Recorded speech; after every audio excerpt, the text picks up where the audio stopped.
Hello everyone, welcome back to my YouTube channel Legal World. Myself Dr. Seema Goyal. As I have started with this series on the Consumer Protection Act, and in this series I have discussed definition,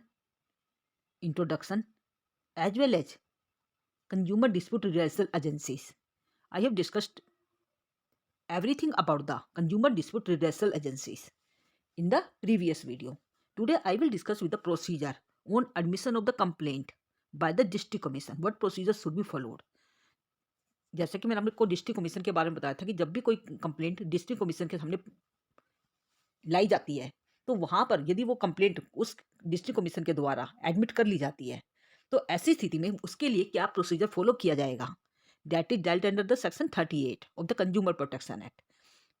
So section 38 of the Consumer Protection Act deals with the procedure on the admission of the complaint, and the district commission shall on the admission of the complaint in respect of any case referred for the mediation on the failure of the settlement by the mediation proceed with each complaint. District commission के सामने जब भी कोई complaint लाई जाएगी और यदि वो उस कंप्लेंट को एडमिशन करती है, एडमिट करती है, या फिर कोई भी मैटर जो उसके द्वारा मीडिएशन को सौंप दिया गया और मीडिएशन उस कंप्लेंट को सोल्व करने में असफल पाता है या फिर वो झगड़ा वहाँ पे सुलट नहीं पाता है, तो ऐसी स्थिति में वो जो डिस्ट्रिक्ट कमीशन है वो उसके साथ प्रोसीड कर सकता है. District commission can proceed with such complaint. District commission उस कंप्लेंट के साथ खुद प्रोसीड करेगा. And where the complaint relates to any good, the district commission shall, यदि कोई भी कंप्लेंट जो किसी भी माल से संबंधित है, गुड्स से संबंधित है, तो वहाँ पे डिस्ट्रिक्ट कमीशन उसकी एक कॉपी कंप्लेंट के एडमिशन की जो एक कॉपी है with in 21 days opposite party को इश्यू करेगा, देगा. तो refer a copy of the admit complaint within 21 days from the date of admission to the opposite party mentioned in the complaint, directing him to give his version of the case within 30 days or the extended period not exceeding 15 days. वहाँ पर opposite party को ये कहा जाएगा कि ये complaint की copy है, उसको 21 डेज के अंदर अंदर उसे कॉपी दी जाएगी और ये कहा जाएगा इसका आपको जो एक्सटेंडेड वर्जन है, मतलब जो उसका जो जवाब है वो आपको विद इन 30 डेज देना होगा. वहाँ वो ज़्यादा से ज़्यादा उसकी जो डेट है एक्सटेंड करने की, वो 15 दिन से ज़्यादा आगे और एक्सटेंड नहीं की जाएगी, उसका और ज़्यादा एक्सटेंशन ग्रांट नहीं किया जाएगा. If the opposite party on receipt of the complaint refer to him denies the dispute the allegation contained in the complaint or admits or fails to take any action to represent the case within the time given, district commission shall proceed to settle the consumer dispute in any of the following manner. तो वहाँ पे यदि कोई भी complaint, जैसे मैंने भी आपसे कहा कि अपोजिट पार्टी को वो कंप्लेंट की कॉपी दे दी और उसको ये टाइम दिया गया कि आपको इस समय के अंदर अंदर आपको इसका जवाब देना है, या तो आप उसको एडमिट करना है या डिनाई करना है. और वहाँ पे जो अपोजिट पार्टी है उसको ना तो एडमिट करती, ना डिनाई करती, और ना ही उसके बारे में कोई एक्शन लेती, और वो कोई भी एक्शन लेने में असफल पाती है. तो वहाँ पर जो डिस्ट्रिक्ट कमीशन है वो कंज्यूमर डिस्प्यूट को सेटल करने के पर्पज से कोई भी एक्शन ले सकता है. कौन से एक्शन ले सकता है? If the complaint alleges a defect in the good which can't be determined without the proper analysis or test, obtains a sample of the good. यदि कोई भी कंप्लेंट, यदि वो गुड्स के अंदर, माल के अंदर किसी डिफेक्ट से संबंधित थी, तो ऐसी स्थिति में ये कहा जाएगा कि वो जो डिस्ट्रिक्ट कमीशन है वो उसके एक सैंपल के लिए अप्लाई कर सकता है कि वो कंप्लेनेंट जो है वो ये कहेगा कि उसका एक सैंपल लिया जाना चाहिए और उसको सील करके उसको एक प्रॉपर लेबोरेटरी के अंदर भेजा जाना चाहिए, उसका प्रॉपर चेकअप होना चाहिए, टेस्ट होना चाहिए. उसके बाद देखा जाना चाहिए कि यदि वास्तव में क्या उसके अंदर डिफेक्ट है या नहीं है, और यदि कोई डिफेक्ट यदि पाया जाता है या नहीं पाया जाता, उसकी जो रिपोर्ट है उसकी जो फाइंडिंग्स की रिपोर्ट है डिस्ट्रिक्ट कमीशन को वो विद इन 45 डेज उसे सौंपनी होगी. तो this is all about the complaint. भी कंप्लेंट के अंदर ये कोई गुड्स से संबंधित है. Second one is if the before the sample of the good is refer to the appropriate laboratory. जैसे कि मैंने आपसे कहा कि कोई भी सैंपल लिया गया जो गुड्स से संबंधित था उसको अप्रोप्रिएट लेबोरेटरी के अंदर भेज दिया गया. Require the complaint to deposit the credit of the commission self such fees. उसके साथ में जो कंप्लेंट जो दी जा रही है उसके जो अप्रोप्रिएट लेबोरेटरी में जो भी माल भेजा जाएगा सैंपल का, उसके साथ में एक फीस भी पे की जाएगी जैसे कि उसके अंदर स्पेसिफाइड की गई है for the payment of the appropriate laboratory. क्योंकि जो अप्रोप्रिएट लेबोरेटरी के अंदर जो भी उसका एनालिसिस होगा उसके लिए कुछ फीस लगती है, तो वो जो फीस है उसके द्वारा पे की जाएगी. And the remit the amount deposited to is credit to the appropriate laboratory to enable it to carry out the analysis or the test. On receipt of the report from the appropriate laboratory, itself forward a copy of the report along with such remarks as may be it thinks fit. भाई जिसको वो opposite party को वो उसकी copy दी जाएगी. जैसे मैंने आपसे कहा कि सैंपल जो लेके आए हैं उसको अप्रोप्रिएट लेबोरेटरी के अंदर भेजा गया, उसके साथ में एक प्रेस्क्राइब फी भी लगाई गई है, और वो उसकी जो कॉपी आएगी, जो उसकी रिपोर्ट आएगी, उसकी एक कॉपी अपोजिट पार्टी को भी भेजी जाएगी, दी जाएगी. And if any of the party disputes the correctness of the findings of the appropriate laboratory or the dispute or the correctness of the method or analysis or the test adopted by the appropriate laboratory, then requires the opposite party of the complainant to submit in writing his objections. यदि उसको लगता है कि जो appropriate laboratory के अंदर जो भी चेकअप करने के बाद, टेस्ट करने के बाद जो रिपोर्ट आई है वो सही नहीं है, तो वो तो कंप्लेनेंट है, वो उसको उसके ऑब्जेक्शन, जो भी उसको ऑब्जेक्शन लगते हैं उसके संबंध में, वो लिखकर उसको सबमिट कर सकता है उस रिपोर्ट के साथ में। And give a reasonable opportunity, और यहाँ पर एक रीजनेबल अपॉर्चुनिटी कंप्लेनेंट को, जो शिकायत करता है, उसको दी जाएगी। और इसके अलावा अपोजिट पार्टी को भी एक सुनने का पूरा मौका दिया जाएगा कि वो उसको करेक्ट कर सकता है एज टू द करेक्टनेस और the otherwise the report made by the appropriate laboratory, या जो एप्रोप्रिएट लेबोरेटरी ने जो भी रिपोर्ट बनाई है उसके हिसाब से, उसको करेक्ट करने के हिसाब से उसको बराबर का मौका दिया जाएगा। And also as to the objection made, यदि उसको कोई ऑब्जेक्शन है उसके सामने, तो वहां पे एप्रोप्रिएट, मतलब उसके एप्रोप्रिएट ऑर्डर भी उसके संबंध में दिए जा सकते हैं। And the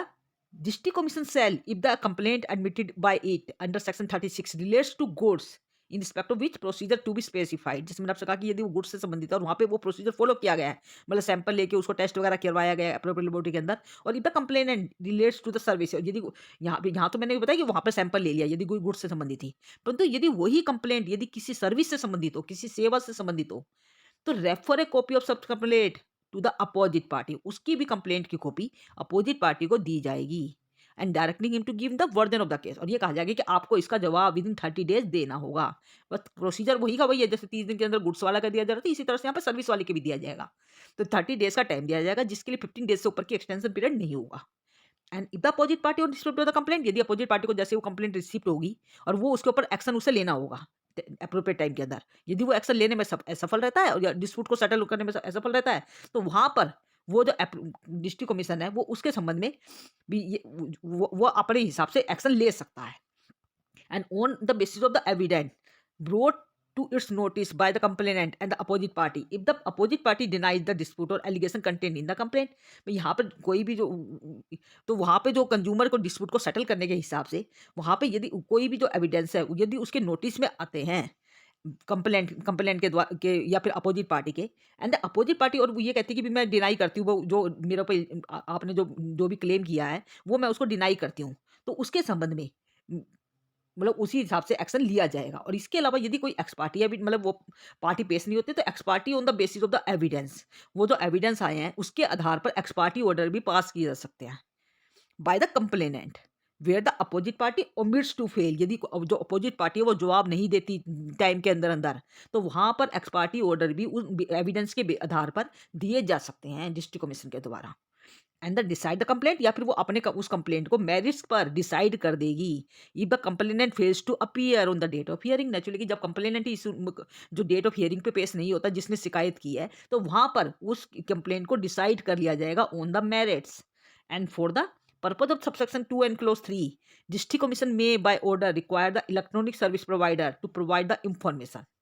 document on the code as may be specified, यदि कोई भी कंप्लेंट जो जैसे मैंने बताया क्लोज 2 या क्लोज 3 के अंदर जो भी वो प्रोसीजर दिया गया था उसके हिसाब से डिस्ट्रिक्ट कमीशन जो इलेक्ट्रॉनिक सर्विस प्रोवाइडर है यदि, तो उसको किसी भी डॉक्यूमेंट को इंफॉर्मेशन को देने के लिए कह सकता है।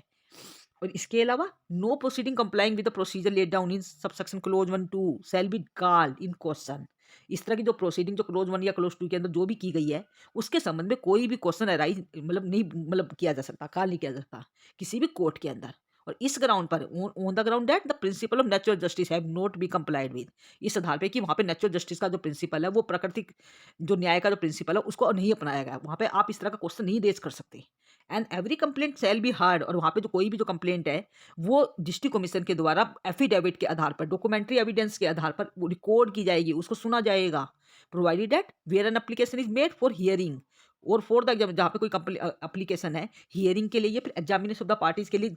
दी गई है थ्रू द वीडियो कॉन्फ्रेंसिंग के थ्रू, तो डिस्ट्रिक्ट कमीशन में on the sufficient cause being shown, district commission उसके संबंध में सफिशिएंट कॉज दिखाते हुए उसको रिकॉर्ड करेगा राइटिंग में और उसको अलाउ भी कर सकता है कि हाँ ऐसा होना चाहिए। And every complaint shall B disposed of, और इस तरह की जो कंप्लेंट है उसको डिस्पोज ऑफ किया जाएगा ऑफन एक्सपीडियसली, मतलब जितनी जल्दी हो सकता है जल्दी से जल्दी इसके संबंध में एक्शन लिए जाएंगे। And such complaint with in A period of 3 month उसको डिस्पोज ऑफ किया जाएगा। ये कहा जा रहा है कि 3 महीने के अंदर अंदर उसको डिस्पोज ऑफ करना होगा with from the date of receipt of notice by the opposite party where the complaint does not require analysis or testing of the commodities and within the 5 month. जहाँ पर complaint जो है वो कोई मतलब analysis require नहीं करती या फिर कोई टेस्टिंग वगैरह कमोडिटी की कोई टेस्टिंग वेस्टिंग नहीं है, तो वहाँ पर 5 महीने के अंदर अंदर ये मतलब उस कंप्लेंट को डिस्पोज ऑफ करना जरूरी है। And provided that no adjournment shall ordinarily be granted, वहाँ पे उस डेट को स्थगित करने का कोई प्रावधान नहीं रखा गया। ये कहा गया कि उसको स्थगित नहीं किया जाएगा डिस्ट्रिक्ट कमीशन के द्वारा जब तक कि उसके संबंध में कोई सफिशिएंट कॉज ना दिखाया जाए, सफिशिएंट रीजन ना हो। और वहाँ पे कोई यदि सफिशिएंट रीजन है उसको रिकॉर्ड करके उस राइटिंग में, तभी आप उसको अजॉर्नमेंट के लिए आगे ग्रांट कर सकते हैं। And provided further that the district commission shell make such order, और वहाँ पे डिस्ट्रिक्ट कमीशन उसके संबंध में जैसे कि उसको ऑर्डर सही लगते हैं वो उसके संबंध में ऑर्डर कर सकता है as to the cost. And provided that in the event of complaint being disposed of after a period of so specified, यदि इस तरह की जो कंप्लेंट है जो जिसको डिस्पोज ऑफ कर दिया जाता है स्पेसिफाइड टाइम के अंदर, the district commission shell record in writing the reasons, district commission उसके संबंध में पूरी तरह से रीजंस को रिकॉर्ड करते हुए उसको डिस्पोज ऑफ करेगा। And where during the pendency of the proceeding before the district commission if it appears necessary it may pass such interim order, यदि कोई प्रोसीडिंग जो डिस्ट्रिक्ट कमीशन के पास पेंडिंग है और तो ऐसी स्थिति में उस पेंडेंसी के दौरान डिस्ट्रिक्ट कमीशन के द्वारा कुछ इंटरिम ऑर्डर भी पास किए जा सकते हैं जो उसको सही लगते हैं, प्रॉपर लगते हैं सर्कमस्टांसिस के हिसाब से, फैक्ट के आधार पर। तो इस तरह के ऑर्डर भी पास किए जा सकते हैं। And for the purpose of this section the district commission shall have the same power, वहां पे डिस्ट्रिक्ट कमीशन के पास बिल्कुल वही सेम पावर होगी जैसे कि सिविल कोर्ट के अंदर सीपीसी के आधार पर सिविल केसेस के अंदर दी जाती है। डिस्ट्रिक्ट कमीशन के पास वही सारी पावर भी अवेलेबल होंगी। एंड द समनिंग और enforcing the attendance of the affidavit, इसी तरह से जैसे आपको पता है कि सीपीसी के अंदर समन को भेजने की मतलब अटेंडेंस के लिए एनफोर्स करने की जो पावर है डिफेंडेंट को, या गवाह को बुलाने की, उनको एग्जामिन करने की, वो सेम पावर बिल्कुल सीपीसी के प्रोविजंस के आधार पे डिस्ट्रिक्ट कमीशन के पास भी होगी। एंड एक्वायरिंग दैट, और उसी तरह से डिस्कवरी या प्रोडक्शन ऑफ द डॉक्यूमेंट्स के संबंध में या एविडेंस के मतलब संबंध में वो सेम पावर जो सीपीसी के अंदर दी गई है वो पावर इसके पास भी होगी। एंड रिसीविंग एन एविडेंस, और यहाँ पे जो एविडेंस है उसको एफिडेविट पे रिसीव करवाया जाएगा। And the request of the report of the concern analysis और test from the appropriate laboratory from any other relevant sources, और वहाँ पे कोई भी रिपोर्ट जो एप्रोप्रिएट लेबोरेटरी से जो सैंपल टेस्ट करने के लिए दिया गया था उसकी जो रिपोर्ट है वो भी उसके साथ में जोड़ी, मतलब उसको भी लिया जाएगा। एंड इशूइंग द कमीशन, और यहाँ पे एग्जामिनेशन के संबंध में गवाहों के एग्जामिनेशन के संबंध में कमीशन भी इशू किया जा सकता है जैसे कि सीपीसी के अंदर आपने पढ़ा है। And any other matter which may be prescribe bye the central government, और भी कोई मैटर जो सेंट्रल गवर्नमेंट को सही लगता है जैसे प्रेस्क्राइब किया जाता है वो ऑर्डर यहाँ पे किए जा सकते हैं। एंड इस तरह की जो प्रोसीडिंग है जो डिस्ट्रिक्ट कमीशन के सामने लाई जा रही है वो एक तरह से जुडिशियल प्रोसीडिंग की तरह ही समझी जाएगी। सेक्शन 193 या 228 जो आपका आईपीसी है उसके तहत जिस तरह से मतलब जुडिशियल प्रोसीडिंग के अंदर प्रोसीजर चलाया जाता है बिल्कुल सेम वही प्रोसीजर डिस्ट्रिक्ट कमीशन के द्वारा भी चलाया जाएगा। और इस तरह से and district commission shall be deem to be a criminal court, उस संबंध में डिस्ट्रिक्ट कमीशन को एक तरह से क्रिमिनल कोर्ट की तरह ट्रीट किया जाएगा for the purpose of the section 195 chapter आपका हो जाएगा 26 ऑफ द सीआरपीसी। उसके हिसाब से वही प्रोविजन यहाँ पे भी लागू कर दिए जाएंगे जहाँ पे डिस्ट्रिक्ट कमीशन को ये लगता है कि वहाँ पे जो प्रोसीडिंग है वो जुडिशियल प्रोसीडिंग सेक्शन 193 या 228 या आईपीसी के आधार पर चलाई जा रही है, तो वहाँ पे उसको एक तरह से क्रिमिनल कोर्ट की तरह ट्रीट किया जाएगा डिस्ट्रिक्ट कमीशन को। And where the complainant is a consumer refer to, जहाँ पे कोई जो कंप्लेनेंट जो शिकायत करता है यदि वो खुद कंज्यूमर है, उपभोक्ता है, जैसे कि सबसेक्शन क्लोज 5 के अंदर दिया गया है, तो ऐसी स्थिति में जो प्रोविजंस है ऑर्डर 1 रूल 8 वाले सीपीसी वाले वही सेम प्रोविजन यहाँ पे भी अप्लाई किए जाएंगे to the modification that every reference in a suit और decree shall be constituted as a reference to the complainant. तो बिल्कुल सेम वही प्रोसीजर यहाँ पे भी जो सीपीसी वाला प्रोसीजर है यहाँ पे फॉलो किया जाएगा। और यदि कोई कंप्लेनेंट जिसने कंप्लेंट की थी, शिकायत की थी, यदि उसकी डेथ हो जाती है, हु इज कंज्यूमर यदि वो उपभोक्ता था, और ऑफ द अपोजिट पार्टी या फिर अपोजिट पार्टी जिसके अगेंस्ट कंप्लेंट लाई गई थी, फाइल की गई थी, तो वहां पर सेक्शन ऑर्डर 22 वाले जो प्रोविजन हैं वो यहाँ पर सीपीसी के जो ऑर्डर 22 से संबंधित जो प्रोविजन है वो यहाँ पे भी अप्लाई किए जाएंगे। तो आप ये कह सकते हैं कि यहाँ पे प्रोसीजर बिल्कुल सीपीसी वाला ही अप्लाई होगा। तो this was all about the procedure of the, मतलब प्रोसीजर कंप्लेंट को एडमिट करने के बाद क्या प्रोसीजर अपनाया जाएगा। To and in the next I will discuss with section 39 that is dealing with the findings of the district commission.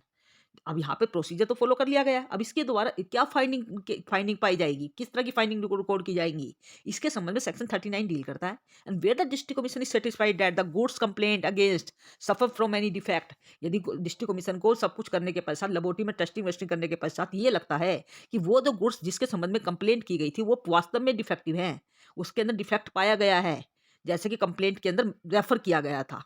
तो ऐसी स्थिति में और उसके संबंध में जो कंप्लेंट है उसके संबंध में, या फिर ये कह सकते हैं कि या कोई सर्विस ऐसी थी जिसके अंदर डिफेक्ट की बात की गई थी, या फिर कोई अनफेयर ट्रेड प्रैक्टिसेस अडॉप्ट की गई थी, तो ऐसी स्थिति में we shall issue an order to the opposite party. वहां पे डिस्ट्रिक्ट कमीशन अपोजिट पार्टी को एक ऑर्डर इश्यू करेगा and directing him to do more one और मोर ऑफ द फ्लोइंग। वहां पे अपोजिट पार्टी को कुछ मतलब एक या एक से अधिक कुछ कार्य करने को कही जाएंगे। क्या करने को कहा जाएंगे? Number 1,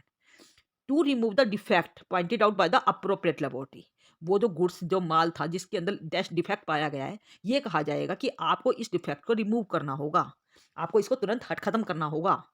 and second one is to replace the goods with new good. वहां पे जो माल कंज्यूमर को भेजा गया था जो डिफेक्टिव था, उस गुड्स को या तो रिप्लेस करके दिया जाए, उसको तुरंत वापस कर दिया जाए और उसकी जगह नया माल दिया जाएगा उसे। And the third one is return to the complainant the price, या फिर ये कहा जाएगा कि जो कंप्लेनेंट है, जो शिकायत करता है, उसने उसके लिए जो कीमत पे की थी उसको वो कंप्लेनेंट को वो कीमत उसे वापस लौटाई जाए, क्योंकि माल तो डिफेक्टिव था। To pay any such amount, या फिर उसके संबंध में कंपनसेशन से संबंधित कोई भी अमाउंट उसको पे करने के लिए कहा जा सकता है। ये कहा जा सकता है कि जो गुड्स जो कि कंज्यूमर को मतलब डिफेक्टिव गुड्स दिए गए थे, तो आपको इसके संबंध में कुछ कंपनसेशन आपको पे करना होगा। अपोजिट पार्टी को ये ऑर्डर दिए जा सकते हैं। And provided that the district commission shall have the power to grant the punitive damages in such circumstances it deems fit. वहां पर डिस्ट्रिक्ट कमीशन उसके संबंध में पनिशमेंट भी प्रोवाइड कर सकता है, पनिटिव डैमेजेस प्रोवाइड करने के लिए कह सकता है, जैसे कि उसको सही लगता है। And to pay such amount as may be awarded by it as compensation, या फिर उसको कंपनसेशन के क्षतिपूर्ति के रूप में कुछ अमाउंट पे करने के लिए कह सकता है in a product liability action under chapter 6। And the to remove the defect in goods और डेफिशिएंसी इन द सर्विस। यदि वहां पे गुड्स है तो नेचुरली उसके अंदर डिफेक्ट को दूर करने के लिए कहा जा रहा है, यदि कोई सर्विस है तो वहां पे कहा जाएगा कि इसके अंदर जो डेफिशिएंसी पाई जा रही है उसको दूर किया जाए।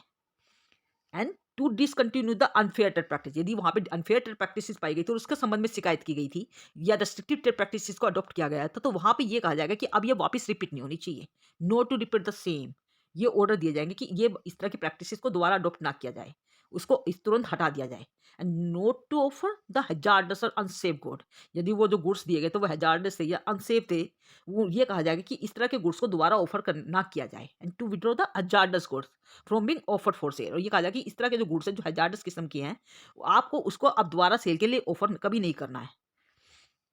And the to cease the manufacture of hazardous goods and to resist from the offering the services. ये कहा जाएगा कि इस तरह के हजार्डस गुड्स को पहली बात तो मैन्युफैक्चर नहीं किया जाना चाहिए, और इस तरह की जो ऑफर सर्विसेज को जो ऑफर किया गया उसको रजिस्ट किया जाए, मतलब अब दोबारा मतलब होना नहीं चाहिए। एंड टू पे सच सम, या फिर उसके संबंध में कोई भी अमाउंट यदि जैसा कि डिस्ट्रिक्ट कमिश्नर को सही लगता है वो कंज्यूमर को पे करने के लिए कह सकता है। And to issue the corrective advertisement, यदि वहां पे कोई एडवर्टाइजमेंट दी गई थी और वो एडवर्टाइजमेंट मिसलीडिंग एडवर्टाइजमेंट थी, तो ये कहा जाएगा कि वो जो एडवर्टाइजमेंट थी उसको करेक्ट किया जाए, उसको सही किया जाए, और वो मिसलीडिंग जो हो रही थी जिसकी वजह से उसके संबंध में अपोजिट पार्टी को ये कहा जाएगा कि आपको उसके संबंध में कंपनसेशन पे करना होगा। एंड टू इसके अलावा to provide any adequate cost, ये कहा जाएगा कि पार्टीज को कुछ एडिक्वेट कॉस्ट पे की जानी चाहिए। And to cease and resist from the issuing the misleading advertisement, और इस तरह की जो मिसलीडिंग एडवर्टाइजमेंट जो की गई थी उसको सीज किया जाए और रजिस्ट किया जाए। And any amount obtained shall be credit, और इससे संबंधित यदि कोई भी अमाउंट उसे मिला है, कोई भी फायदा उसे उठाया है, तो उसको वापस लौटाया जाए, कंज्यूमर को वो उसे वापस पे करना होगा। And if any proceeding conducted by the president and and A member of, मतलब जो भी डिस्ट्रिक्ट कमिश्नर के जो मेंबर हैं उनके द्वारा कोई भी प्रोसीडिंग जो कंडक्ट की गई है या जो कहीं ना कहीं पॉइंट टू पॉइंट डिफर कर रही है, they sell state the point, वहां पे उस पॉइंट्स को अलग अलग तरीके से उसको मतलब बताया जाना चाहिए, उसको क्लियर किया जाना चाहिए। एंड और वहां पे डिस्ट्रिक्ट कमीशन कोई भी ऑर्डर जो है वो पास कर सकता है जैसे कि उसको सही लगता है। And every such order made by the district commission shall be signed, इस तरह के जितने भी ऑर्डर जो डिस्ट्रिक्ट कमीशन के द्वारा पास किए जाएंगे उनको प्रेसिडेंट के द्वारा या फिर उनके मेंबर्स के द्वारा साइन किया जाना जरूरी है। हु कंडक्टेड द प्रोसीडिंग, वो प्रेसिडेंट या वो मेंबर जिन्होंने प्रोसीडिंग कंडक्ट की थी। And provided that where the order is made as per majority opinion, यदि जो ऑर्डर किया गया वो मेजोरिटी ओपिनियन के द्वारा किया गया है, तो ऐसी स्थिति में the order such order must be sign by the other members, इस तरह का जो ऑर्डर है उनको अदर मेंबर्स के द्वारा भी साइन करवाया जाना चाहिए। तो this was all about the, भी यहाँ पे हमें बताया गया है कि जो डिस्ट्रिक्ट कमीशन है उसके द्वारा मतलब जो फाइंडिंग होती है उसके उसके संबंध में प्रोविजन बताए गए कि यदि वो फाइंडिंग्स को कैसे कैसे रिकॉर्ड करेगी, क्या ऑर्डर वो पास कर सकती हैं। And the next point is that is section 40, that is dealing with the review of the district commission in certain cases. कई बार ऐसा होता है कि जो डिस्ट्रिक्ट कमीशन जो भी ऑर्डर पास करता है, कई बार उसके द्वारा डिस्ट्रिक्ट कमीशन के द्वारा उसी ऑर्डर को रिव्यू भी किया जा सकता है, दोबारा खुलवाया जा सकता है। And the district commission on can review also its order passed by it if there is an error apparent on the face of the record, यदि वहाँ पे जो एरर है, यदि उसके रिकॉर्ड पे उस पे साफ नजर आ रही है, ये नजर आ रही है कि हाँ इसके अंदर वास्तव में कोई ऑर्डर देने के अंदर गलती हुई है, तो वहाँ पर डिस्ट्रिक्ट कमीशन अपने ही ऑर्डर को रिव्यू भी कर सकता है, आइडर ऑन इट्स ओन मोशन या फिर किसी एप्लीकेशन के द्वारा जो पार्टीज के द्वारा पेश की गई थी उसके आधार पे उसके अपने ऑर्डर्स को वो रिव्यू कर सकता है। That is provided under section 40 of this act, यहाँ पे सेक्शन 40 के अंदर रिव्यू के संबंधित प्रावधान दिए गए हैं। If we talk about section 41, that deals with the appeal against the order of district commission, district commission ने जो ऑर्डर पास किए हैं उसके खिलाफ अपील करने का भी प्रावधान रखा गया है। यदि वो ऑर्डर जो दिए गए हैं उससे जो पार्टी एग्रीड है उसके द्वारा डिस्ट्रिक्ट कमीशन के ऑर्डर से with in 45 days state commission के अंदर अपील फाइल की जा सकती है। And it may be noted that state commission may entertain an appeal after the expiry of 45 days if it is satisfied that there was sufficient reason। हाँ, यदि state commission को ऐसा लगता है कि वहाँ पे सफिशिएंट रीजन था वहाँ पे देरी करने का, तो वहाँ पर 45 डेज के पश्चात भी स्टेट कमीशन के द्वारा अपील को एंटरटेन किया जा सकता है, उसको लिया जा सकता है।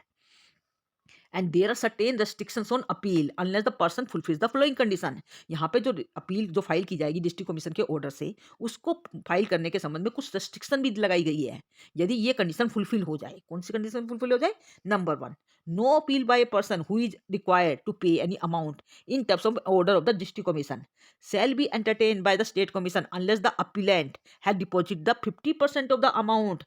in the manner as may be prescribed। यदि उसके अंदर ऑर्डर जो किया गया था वो अमाउंट को पे करने के संबंध में था और वो तो ऐसी स्थिति में अपील को फाइल करने से पहले उस अमाउंट का 50% उसको पार्टी को पहले पे करना पड़ेगा। And second one is no appeal shall lie from any order passed under section 481 clause 1 by the district commission pursuant to a settlement of the mediation under section 80। तो कोई भी जो मीडिएशन के द्वारा जो ऑर्डर दिए गए थे, जो भी उसको डिस्प्यूट को सेटल किया गया था अंडर सेक्शन 80, उसके खिलाफ कोई अपील पास नहीं की जाएगी अंडर सेक्शन 81 क्लोज 1। तो अपील कोई भी इस तरह की अपील जो है वो उसके खिलाफ नहीं की जा सकती। तो this was about the appeal against the order of the district commission. तो डिस्ट्रिक्ट कमीशन के ऑर्डर से अपील करने का जो प्रावधान है वो सेक्शन 41 के अंदर दिया गया है, और वो अपील जैसे मैंने आपको बताया with in 45 days state commission के अंदर फाइल की जाएगी, और स्टेट कमीशन 45 डेज के पश्चात भी अपील को ले सकता है यदि वहाँ पे सफिशिएंट रीजन बताया गया है। परंतु इसके संबंध में जैसे मैंने आपको बताया कि कुछ रिस्ट्रिक्शन भी लगाई गई है, जैसे कि मैंने बताया कि यदि डिस्ट्रिक्ट कमीशन के द्वारा जो ऑर्डर दिए गए थे उसके अंदर कोई अमाउंट पे करने की बात की गई थी, तो वो 40 उसका 50% अमाउंट पहले पे करना होगा तभी अपील जाएगी। और सेकंड मैंने आपको बता दिया कि यदि वो ऑर्डर जो थे वो सेटलमेंट के जो ऑर्डर दिए गए थे वो मीडिएशन के द्वारा दिए गए थे, मीडिएशन को वो मैटर सौंपा गया था, तो ऐसी स्थिति में वो वहाँ पे कोई भी अपील लाई नहीं करेगी इस ऑर्डर से। इसके प्रावधान आपको पता है सेक्शन 81 क्लोज 1 के अंदर दिए गए हैं। And the next point is section 42 is dealing with the state consumer dispute redressal commission। तो state consumer dispute redressal commission is defined under section 42 of this act। The state government to establish the state consumer dispute redressal commission, state consumer dispute redressal commission का भी प्रावधान रखा गया है, जिसको state commission के नाम से भी जाना जाता है। And the state commission shall ordinary function as state capital. जो स्टेट कमीशन होता है वो स्टेट कैपिटल के अंदर कार्य करेगा, जैसे डिस्ट्रिक्ट कमीशन डिस्ट्रिक्ट के अंदर थे, हर डिस्ट्रिक्ट के अंदर सेटल किए गए थे, और इसी तरह से जो स्टेट कमीशन है उसका जो प्रावधान है वो क्या बताया स्टेट के अंदर होता है, हर स्टेट कैपिटल के अंदर एक स्टेट कमीशन भी कार्य करेगा, और इसका प्रावधान सेक्शन 42 के तहत किया गया है। और वहाँ पे स्टेट कमीशन वो सब फंक्शन परफॉर्म करेगा at such other places at the state government may prescribe may after consultation may describe। भी स्टेट कमीशन के जो भी उसको कार्य दिए जाएंगे उसके संबंध में वो कार्य सब उसके द्वारा किए जा सकते हैं। And state government also empowers to establish the regional benches. वहाँ पे स्टेट गवर्नमेंट इसके संबंध में स्टेट कमीशन के संबंध में कुछ रीजनल बेंचेस को एस्टेब्लिश करने का भी प्रावधान रखा गया है। और वहाँ पे वो रीजनल बेंचेस उस स्थानों पे रखे जा सकते हैं जहाँ पे वो समझे कि जहाँ पे उन्हें सही लगता है। And such state commission shall consist of, हर स्टेट कमीशन के अंदर, जैसे मैंने आपको बताया था डिस्ट्रिक्ट कमीशन के अंदर एक प्रेसिडेंट और वहाँ पे मेंबर बताए गए थे, कम से कम 2 मेंबर, और इसी तरह से स्टेट कमीशन के अंदर भी एक प्रेसिडेंट होगा and not less than 4 and not more than prescribe number of the members. आपको ध्यान रखना है कि डिस्ट्रिक्ट कमीशन के अंदर मैंने आपको बताया था एक प्रेसिडेंट और कम से कम 2 मेंबर और ज्यादा से ज्यादा मेंबर जैसे कि प्रेस्क्राइब किए गए थे। इसी तरह से जब आप स्टेट कमीशन की बात करते हो तो यहाँ पे एक प्रेसिडेंट होगा, उसके अलावा कम से कम 4 मेंबर होने चाहिए, ये ध्यान रखना आपने। और उसके अलावा ज्यादा से ज्यादा मेंबर की यदि हम बात करते हैं तो वहाँ पे as describe by the consultation in consultation with the central government, जैसे भी सेंट्रल गवर्नमेंट प्रेस्क्राइब करेगी ज्यादा से ज्यादा मेंबर की संख्या उतनी हो सकती है, परंतु ध्यान रखना कि कम से कम 4 मेंबर होने चाहिए। किसके लिए बताया मैंने? स्टेट कमीशन के लिए। परंतु डिस्ट्रिक्ट कमीशन के लिए ये संख्या मैंने आपको बताई थी कम से कम 2 की थी। If you talk about the qualification etcetera for the president and the member of the state commission, यदि स्टेट कमीशन के मेंबर या फिर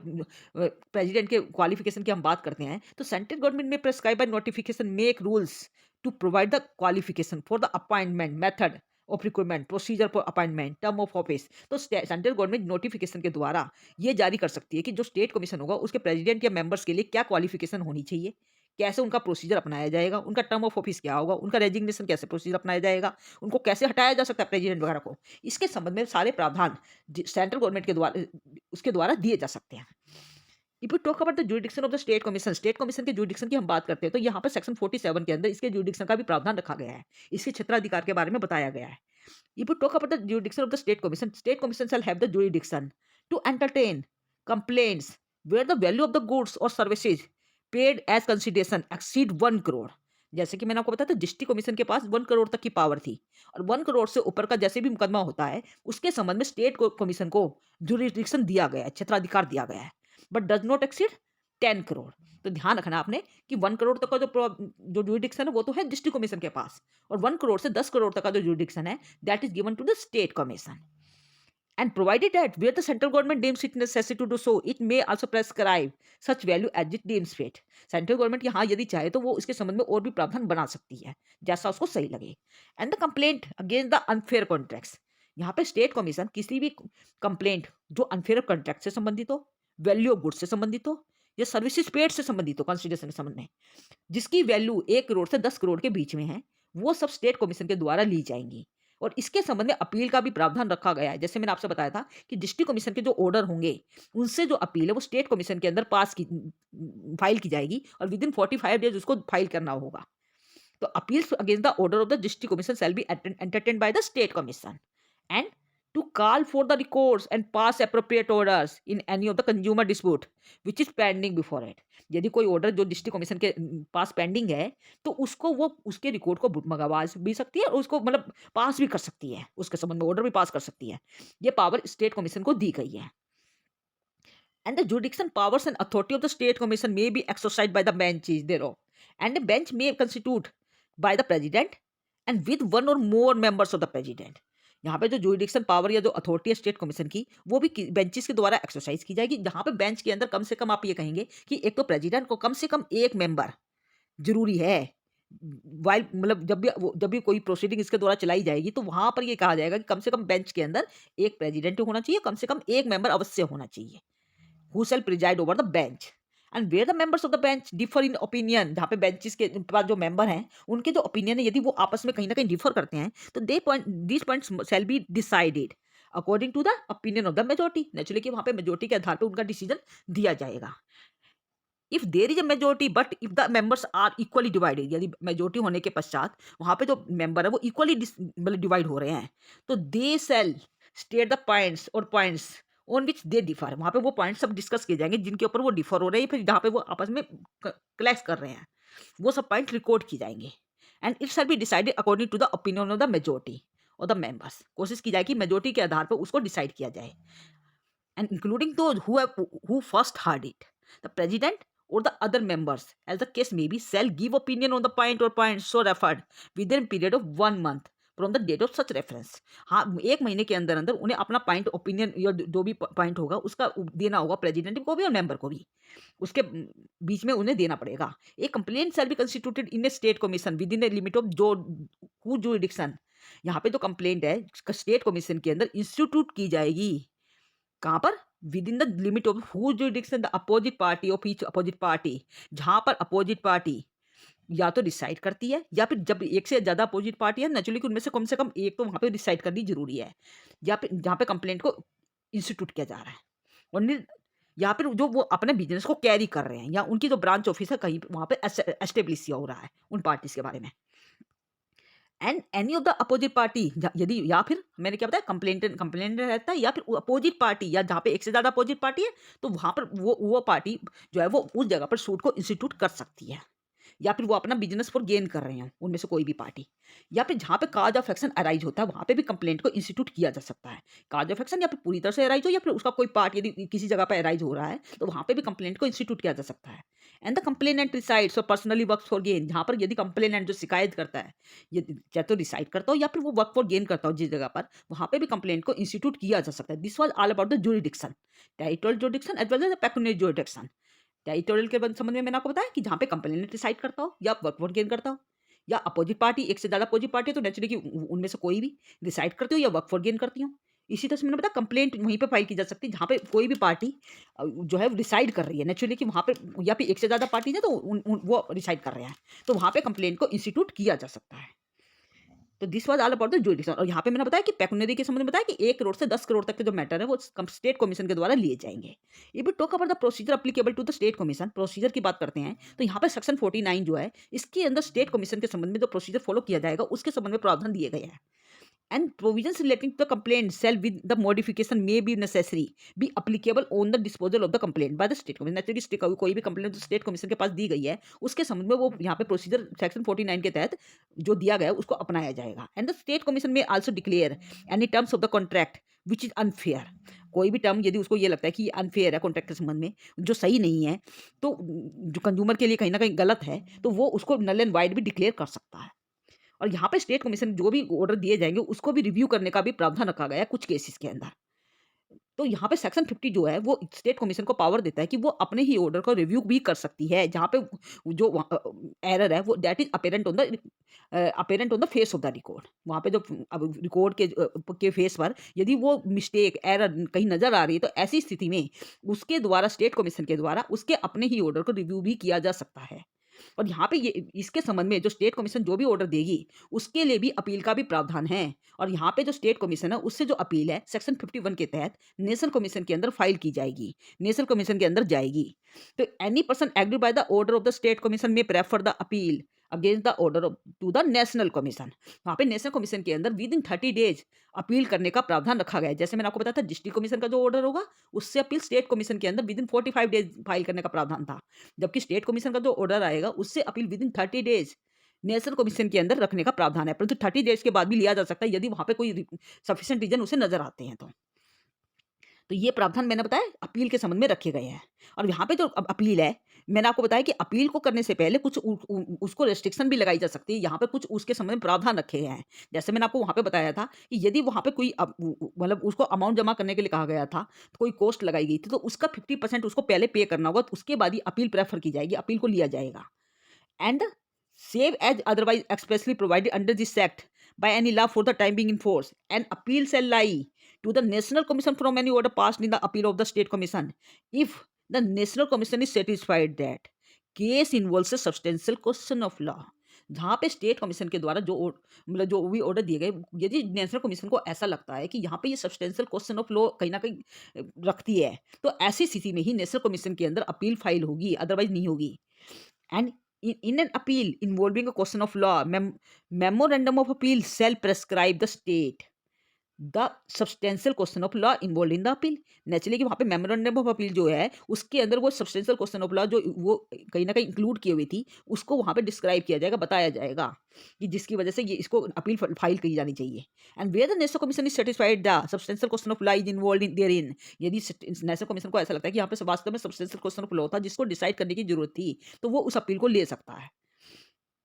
तो this was all about the appeal against the order of the state commission के order से, जैसे मैंने आपको बताया, नेशनल कमीशन के अंदर अपील की जाएगी। इसके बाद आप देखेंगे hearing of the appeal by the state commission और द नेशनल कमीशन। ये जो स्टेट कमीशन के अंदर अपील फाइल की थी हमने डिस्ट्रिक्ट कमीशन के ऑर्डर से, इसी तरह से नेशनल कमीशन के अंदर अपील फाइल की है स्टेट कमीशन के ऑर्डर से। तो इनको जो अपील है जो मैंने हमने फाइल की है, इसको हियर करने का जो प्रावधान है, हियरिंग से संबंधित जो प्रावधान है, वो सेक्शन 52 के अंदर दिए गए हैं। तो section 52 of the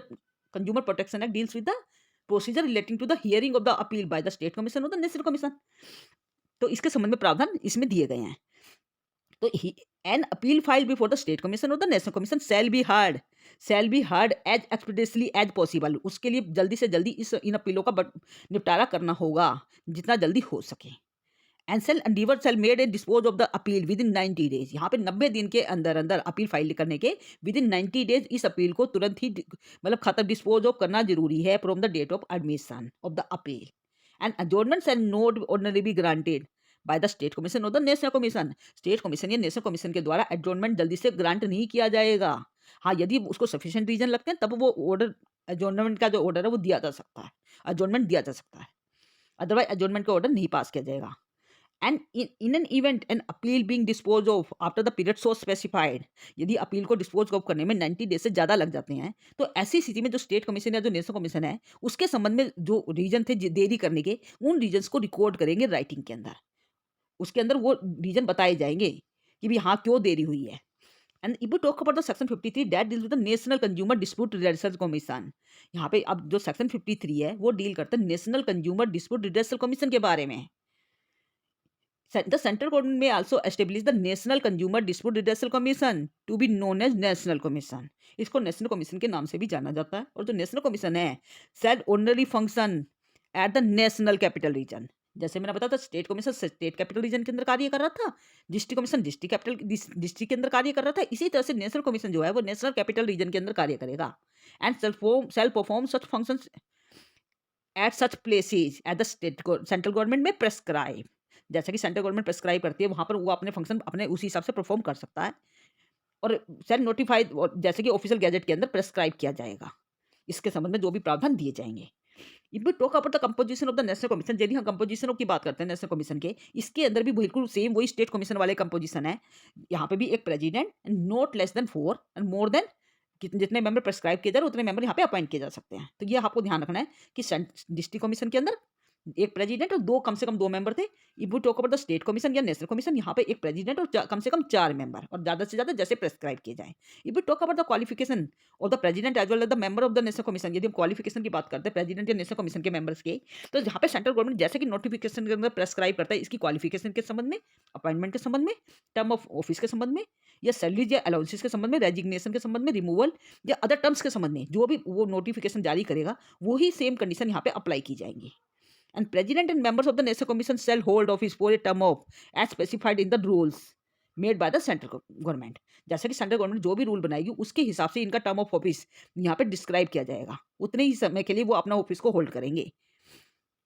end it may also be noted that no president of the member shall hold office as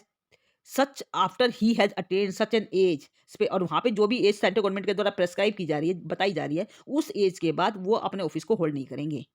आपको पता है कि यहाँ पे जो कितनी एज रखी गई है in the case of president, यदि प्रेसिडेंट की हम बात करते हैं तो कम से मतलब यहाँ पे कहा गया कि 70 साल की एज के बाद प्रेसिडेंट अपनी पोस्ट पे नहीं रहेंगे। और इसी तरह से यदि अदर मेंबर्स की बात करते हैं तो उनके संबंध में 67 एज का प्रावधान रखा गया है।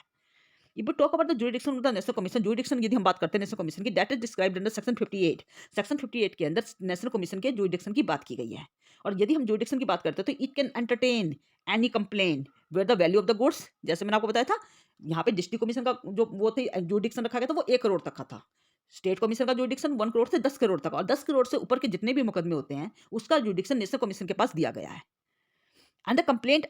against unfair contracts where the goods and services are paid under consideration exceed 10 crore, जहाँ पे गुड्स या सर्विसेज जिनकी हम बात कर रहे हैं, यदि उसकी वैल्यू 10 करोड़ से ज़्यादा की है और कोई भी अनफेयर कॉन्ट्रैक्ट से संबंधित कोई भी कंप्लेंट है, ये सब कंप्लेंट नेशनल कमीशन के द्वारा एंटरटेन की जाएगी। वहाँ पे जो नेशनल कमीशन है, स्टेट कमीशन के जो भी ऑर्डर आएंगे उससे अपील, जैसे कि मैंने आपको बताया था नेशनल कमीशन के अंदर जाएगी, उसके संबंध में कोई भी जो ऑर्डर है वो अपने हिसाब से ये कर सकता है। और appeal against such order by the central authority of the central authority and to call for the records and pass such appropriate. और यहाँ पे कोई भी रिकॉर्ड जो यदि उसको ये लगता है नेशनल कमीशन को कि कोई भी डिस्प्यूट वगैरह जो पेंडिंग है पहले से ही स्टेट कमीशन के अंदर, वो उसके रिकॉर्ड भी मंगा सकता है, उसके संबंध में कोई भी ऑर्डर वो पास कर सकता है जैसा उसको सही लगता है नेशनल कमीशन को, वो उसी तरह के ऑर्डर इसमें पास किए जा सकते हैं। और यदि हम जुरिडिक्शन या पावर या अथॉरिटी की बात करते हैं नेशनल कमीशन के, यहाँ पर कोई भी जो नेशनल कमीशन है उसके अंदर जब वो बेंच बैठेगी, जो कहीं ना कहीं वो प्रिजाइड ओवर द बेंच होगी, तो उसके लिए कम से कम प्रेसिडेंट और एक मेंबर होना जरूरी है for presiding over the bench to dispose of the case. यहाँ पे उसके संबंध में बेंच के लिए कम से कम आपको पता है प्रेसिडेंट और कम से कम एक मेंबर होना जरूरी है। और यहाँ पे यदि हम बात करते हैं where the member of the bench differs in opinion, यदि उनके ओपिनियन आपस में डिफर रहते हैं तो नेचुरली कि वो मेजोरिटी के आधार पर उसको डिसाइड किया जाएगा। जैसे कि आपको स्टेट कमीशन वाला जो मैंने प्रोसीजर बताया था, बिल्कुल सेम वही प्रोसीजर यहाँ पे भी फॉलो किया जाएगा, इसके अंदर कोई भी अंतर नहीं है। If we talk about the procedure application of to the national commission,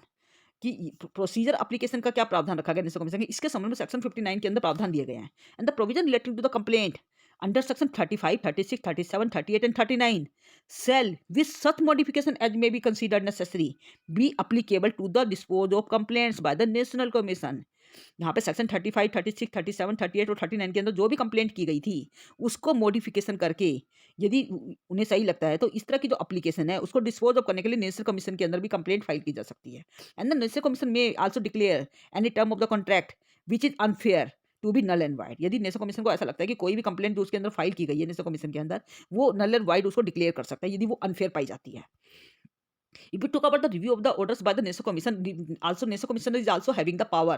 to review its own order where there is any there error which is apparent on the face of the record। भी वहाँ पे यदि कोई भी error जो उसके face of record पे साफ क्लियर नजर आ रही है तो वहाँ पर नेशनल कमीशन के द्वारा अपने ही ऑर्डर को भी रिव्यू किया जा सकता है, even on its own motion और on the application made by any party within 30 days।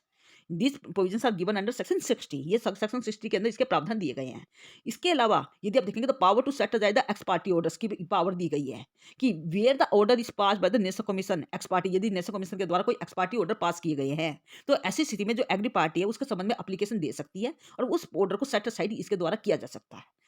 And the proceeding for service of the notice, यहाँ पे सेक्शन 65 के अंदर इसके संबंध में नोटिस इशू करने के कुछ प्रोसीजर भी दिया गया है। And all the notice shall be served by delivering the transmitting the copy thereof by the registered post. यहाँ पे किसी भी पार्टी को जो नोटिस भेजना है वो रजिस्टर्ड पोस्ट के द्वारा उसको ट्रांसमिट करके दिया जा सकता है, डिलीवर किया जा सकता है। उसका केवल जो एक्नॉलेजमेंट है अपोजिट पार्टी को जो भेजा जा रहा है वो एक तरह से उसके मतलब सबूत समझा जाएगा कि वो नोटिस उसको सर्व कर दिया गया है। यहाँ पे इलेक्ट्रॉनिक फॉर्म के अंदर भी वो डॉक्यूमेंट भेजे जा सकते हैं। And the notice may be served as an electronic service provider at the address provided by it. और यहाँ पे जो भी इलेक्ट्रॉनिक सर्विस प्रोवाइडर के द्वारा उस एड्रेस पर जो उसको प्रोवाइड किया गया है उसके ऊपर वो नोटिस भेजा जा सकता है और वो भी मान्य होगा। व्हेन एन एक्नॉलेजमेंट और any order receipt purporting to be signed by the opposite party और ही जहाँ पे जो ऑर्डर है उसको अपोजिट पार्टी के द्वारा या उसके एजेंट के द्वारा उसको साइन किया जाना जरूरी है, तो वहाँ पे कंप्लेनेंट के द्वारा कोई जो उसको जो रिसीव हुई है डिस्ट्रिक्ट कमीशन को जो भी कंप्लेंट के द्वारा जो भी कंप्लेंट रिसीव हुई है स्टेट कमीशन को द्वारा जो भी कंप्लेंट रिसीव हुई है नेशनल कमीशन को हुई है तो वहाँ पे उसके ऊपर साइन भी करवाया जाएगा as postal article containing the notice in review back such district commission, वहाँ पे उसको भी साइन करवाया जाएगा, ये कहा जा रहा है। तो this was all about the, ये मैंने आपको पूरा बताया कि यहाँ पर प्रोसीजर क्या अप्लाई किया जाएगा नोटिस को सर्व करने के संबंध में। वहाँ पे जैसे कि आपको पता है कि जब नोटिस आता है तो उसके ऊपर कंप्लेनेंट उसके साइन भी करवाए जाते हैं, तो वहाँ पे साइन भी करवाए जाएंगे अपोजिट पार्टी को जब उसके संबंध में नोटिस भेजा जाएगा। And experts to assist the national commission और state commission, section 66 deal with the experts to assist the national commission where the national commission or the state commission as the case may be on an application made by the complainant or the otherwise is of the opinion that it involves the larger interest of the consumer, it may direct an individual or the organization or the expert to assist the commission। जहाँ पे national commission या state commission को किसी भी application के अंदर जो complainant के द्वारा दी गई है तो वहाँ पे उसके ओपिनियन में ऐसा लगता है कि वहाँ पे एक लार्जेस्ट नेशनल कंज्यूमर इंटरेस्ट लाई करता है, तो वहाँ पर इंडिविजुअल या ऑर्गेनाइजेशन या किसी भी एक्सपर्ट को उसकी सहायता के लिए कमीशन की सहायता के लिए अपॉइंट किया जा सकता है। इसके संबंध में जो प्रावधान है वो सेक्शन 66 के अंदर दिए गए हैं। If we talk about the section 67 it deals with the appeal against the order of national commission. National commission के द्वारा जो भी ऑर्डर दिए जाएंगे उसके संबंध में भी अपील का प्रावधान रखा गया है और इसके संबंध में जो अपील है वो आपको पता है कि सुप्रीम कोर्ट के अंदर फाइल की जाएगी। Any person agree by the order made by the national commission may prefer the appeal against the order of the national commission to the supreme court. National commission के order से जो appeal है within 30 days supreme court के अंदर file की जा सकती है।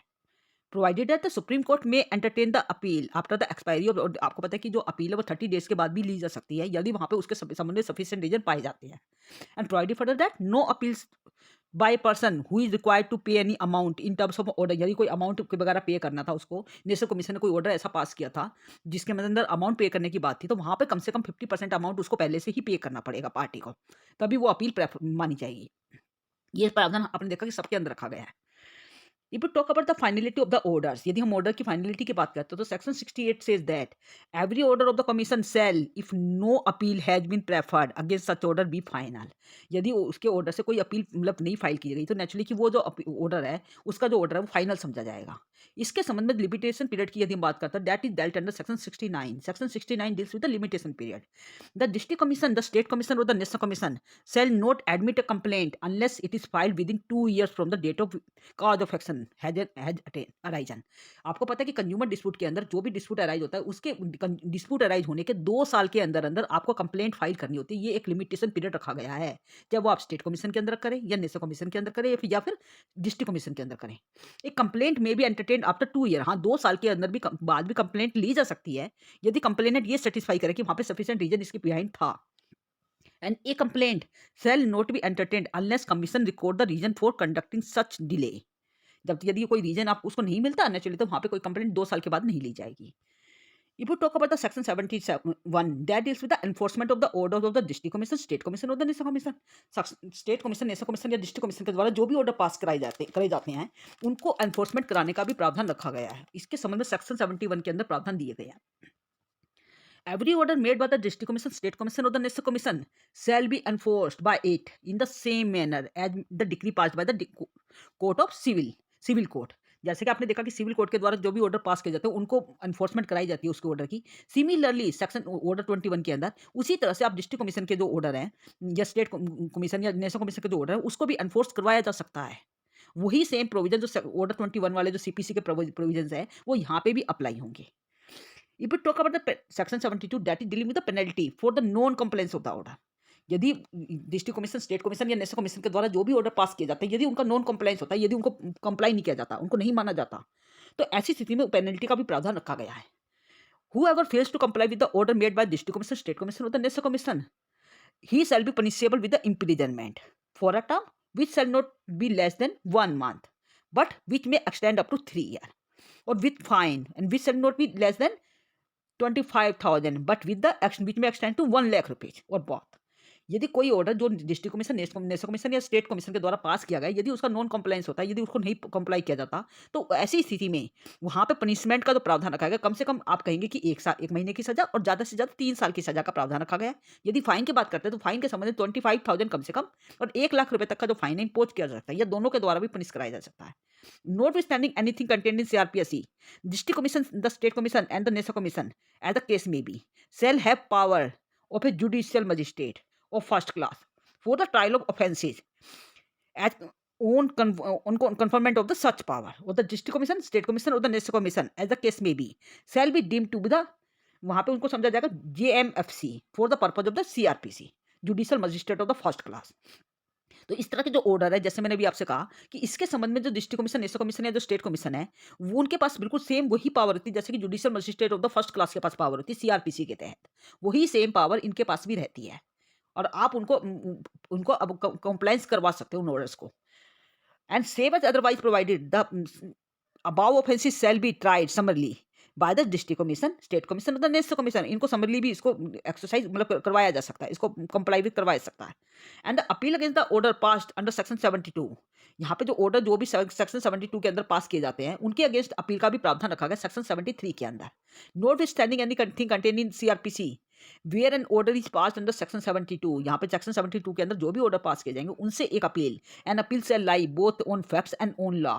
फैक्ट्स के संबंध में या लॉ के संबंध में अपील लाई करती है। कहां से? From the order made by the district commission to the state commission. जैसे मैंने अभी आपसे कहा कि डिस्ट्रिक्ट कमीशन से अपील जाएगी स्टेट कमीशन के अंदर, स्टेट कमीशन से अपील जाएगी नेशनल कमीशन के अंदर और नेशनल कमीशन से जाएगी सुप्रीम कोर्ट के अंदर। और every appeal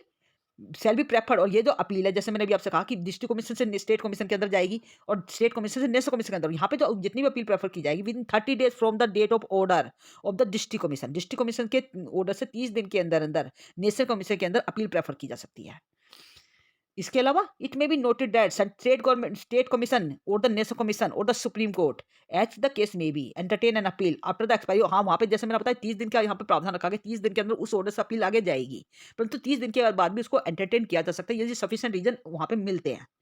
An appeal shall not lie before any court from any order of the district commission, state commission, the national commission as may be prescribed। वहाँ पे अपील लाई नहीं करेगी यदि वहाँ पे रेस्ट्रिक्शन से संबंधित प्रावधान पूरे नहीं किया गया, यदि वहाँ पे रेस्ट्रिक्शन लगाया गया है।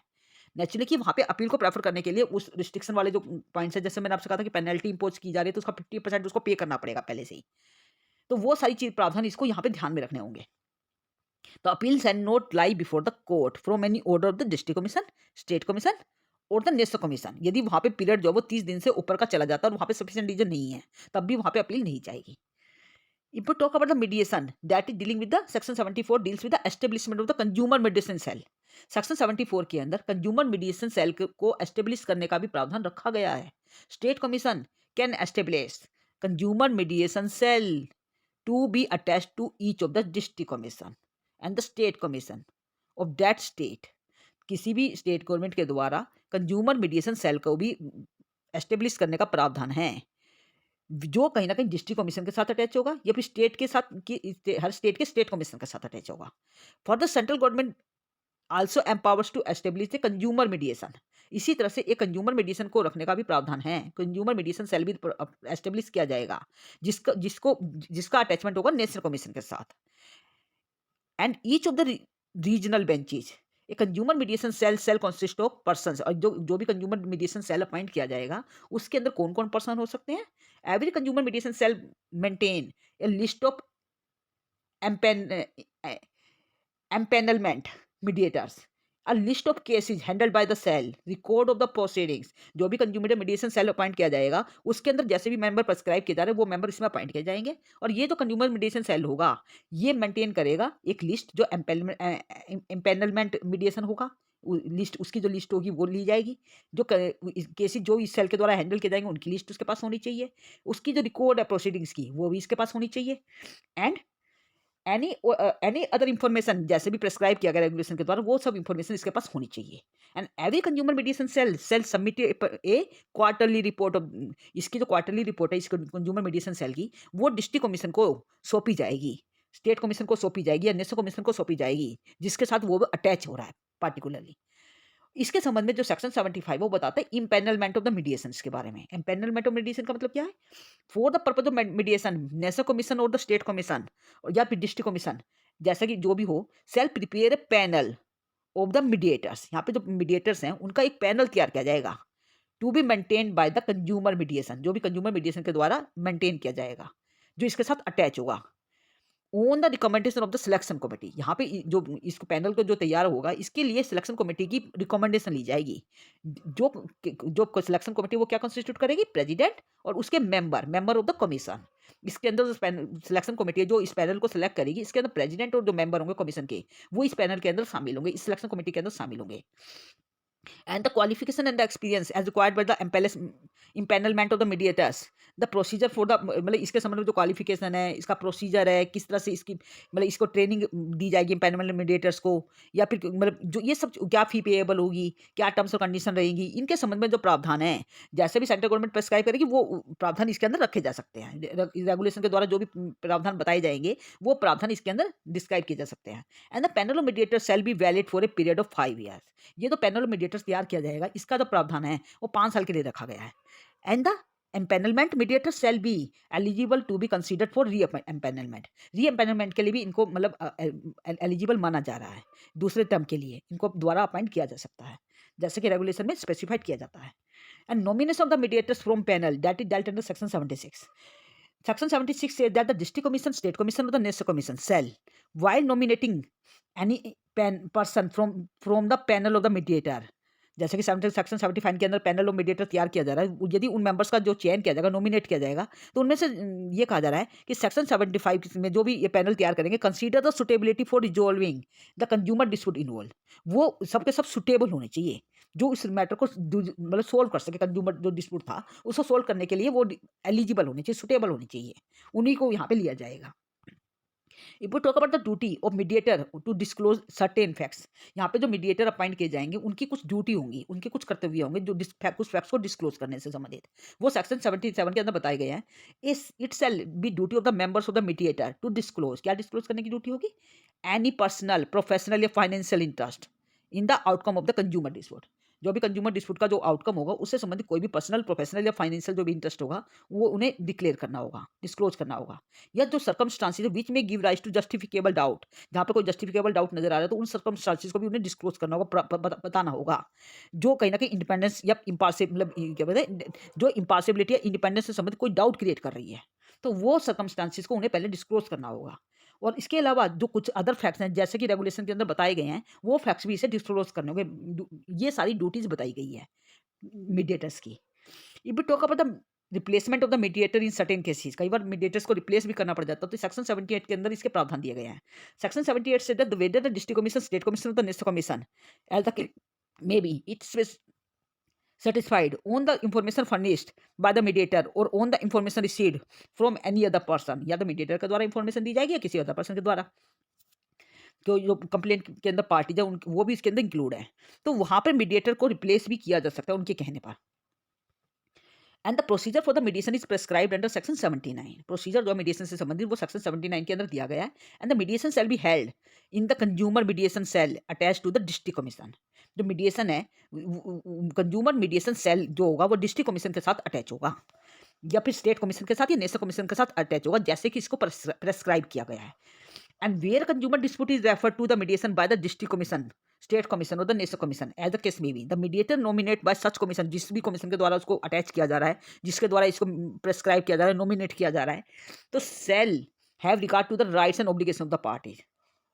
the usage of trade, if any circumstances giving right, तो वहाँ पे उसके संबंध में उसकी कुछ राइट्स ऑब्लिगेशन होंगी पार्टीज की, यूसेज ऑफ ट्रेड होंगे, सर्कमस्टांसिस जो बताई गई है कंज्यूमर डिस्प्यूट को सोल्व करने के संबंध में वो होनी चाहिए, या कोई अदर रेलिवेंट फैक्टर जो भी प्रेस्क्राइब किए गए हैं जो जरूरी हैं, या फिर कोई गाइडलाइंस या नेचुरल जस्टिस के प्रिंसिपल बताए गए हैं वो उसके द्वारा लिए जाएंगे। और the mediator as nominated shall conduct mediation within such time, यहाँ पे जो मीडिएटर है वो उस मीडिएशन को विद इन जो भी टाइम उन्हें प्रेस्क्राइब किया गया उसके संबंध में वो उस टाइम के अंदर अंदर उन्हें वो प्रोवाइड करवाना होगा, वो सोल्व करना होगा। Section 80 deals with the settlement of through mediation, यदि कोई मैटर मीडिएशन को सौंपा गया है तो उसके द्वारा सेटल करने से संबंधित जो प्रावधान है वो सेक्शन 80 के अंदर बताए गए हैं। तो section 80 deals with the person to the mediation if an agreement is reached between the parties with respect to all of the issues involve in the consumer dispute, जितने भी पार्टी जो कंज्यूमर डिस्प्यूट के अंदर कहीं भी ना कहीं involve थी उनके द्वारा यदि एग्रीमेंट हो जाता है, उनका समझौता हो जाता है और वो मीडिएशन के थ्रू हो जाता है, तो ऐसी स्थिति में the terms of such agreement shall be reduced to writing, इस तरह के जो टर्म्स है जिन पर उनका एग्रीमेंट हुआ है उनको राइटिंग में लिख लिया जाएगा, उनके द्वारा पार्टीज के द्वारा साइन करवा लिया जाएगा जो उसके अंदर इन्वॉल्व थी। And the mediator shall replace a settlement report, वहाँ पे जो मीडिएटर है उसकी एक सेटलमेंट रिपोर्ट प्रिपेयर करेगा, तैयार करेगा और उसको साइन करके पार्टीज के द्वारा साइन करवा के उसको कंसर्न जो कमीशन है, जो चाहे वो नेशनल कमीशन, स्टेट कमीशन या जो भी कमीशन है उसको वो सौंप दी जाएगी। यहाँ पे ये जो एग्रीमेंट है जो पार्टीज के बीच में हुआ है, जो स्पेसिफाइड टाइम के अंदर जो मतलब ये सब बातें जो हैं उसके संबंध में यदि उन्हें ये लगता है कि ये जो मीडिएटर के द्वारा सोल्व होना संभव ही नहीं है तो उसके संबंध में जो रीजन है वो लिखे जाएंगे, उसकी रिपोर्ट भी तैयार की जाएगी यदि वो पॉसिबल नहीं है तो। यदि हो जाती है तो बहुत अच्छी बात है, नहीं होता तब भी उसके रीजन रिकॉर्ड किए जाएंगे और वो उसकी जो रिपोर्ट है उसकी रिपोर्ट भी उसको कंसर्न जो कमीशन है उसको सौंपी जाएगी। और यहाँ पे जो मीडिएटर के द्वारा जो भी ऑर्डर किए जा रहे हैं, यहाँ पे recording settlement and passing the order, जो भी ऑर्डर इसके द्वारा पास किए जा रहे हैं या जो भी सेटलमेंट किया जा रहा है उसको रिकॉर्ड भी किया जाएगा। रिकॉर्ड करने का प्रावधान सेक्शन 81 के अंदर किया गया है।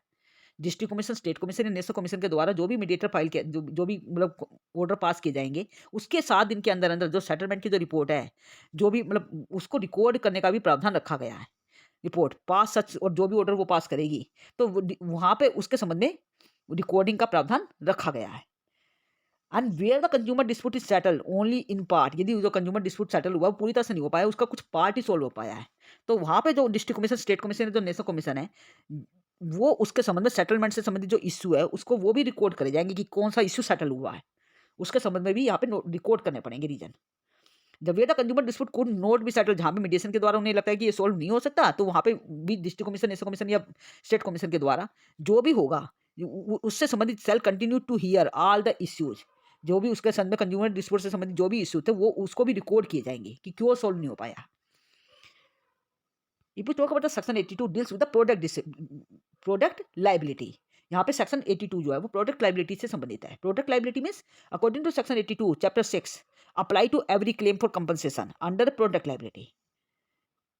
Action by a complainant for any harm caused by defective product. यदि कोई प्रोडक्ट डिफेक्टिव था, उसकी वजह से कोई प्रॉब्लम आई थी, तो उसके संबंध में यदि एक्शन लिया गया है, तो वहां पर मैन्युफैक्चर्ड कोई डिफेक्ट था तो प्रोडक्ट के अंदर नेचुरली, तो उसके संबंध में जो प्रोडक्ट की जो लाइबिलिटी है उसके संबंधित प्रावधान सेक्शन 82 के अंदर दिए गए हैं। जो यदि वो प्रोडक्ट जो बेचा गया था यदि वो डिफेक्टिव था, तो उसके संबंध में यहाँ पे सेक्शन 82 के जो प्रावधान है वो लागू होंगे और उसके संबंध में कंपनसेशन उसे प्रोवाइड करवाया जाएगा जिसको वो प्रोडक्ट दिए गए थे। और प्रोडक्ट लाइबिलिटी जो से संबंधित जो एक्शन है वो सेक्शन 83 के तहत लिए जाएंगे। A product liability action may be brought by the complainant against the product manufacturer under section 83 against the seller. Naturally product seller के द्वारा मतलब जो भी है वहां पे उसके खिलाफ जो है वो एक्शन लिए जा सकते हैं। यदि उसने कोई नुकसान पहुंचाया है नेचुरली, तो वहां पे उसके संबंध में कंपनसेशन का प्रावधान रखा गया है।